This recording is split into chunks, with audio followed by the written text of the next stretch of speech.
টাকা দিলে মেলে বন্ধু, বাকি দিলে বাড়ে শত্রু। এই টাকা দিলে মেলে বন্ধু, বাকি দিলে বাড়ে শত্রু। আমি ভাই বদর নোট ধারি না,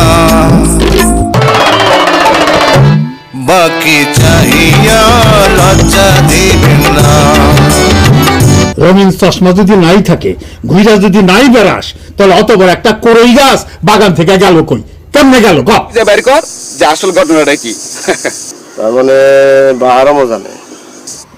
আপনার অর্থ আপনি ব্যয় করছেন আপনার ছেলে মেয়েদের পড়ালেখার জন্য, আর আলমাজ ভাই তার অর্থ ব্যয় করছেন নিজের ব্যবসা বাণিজ্যের জন্য। একই গ্রামের আপনারা দুজন মানুষ, অথচ দেখেন দুজনের দৃষ্টিভঙ্গি কত ভিন্ন। এটাই দুনিয়ার নিয়ম। কতজনের দুঃখের কথা শুনি।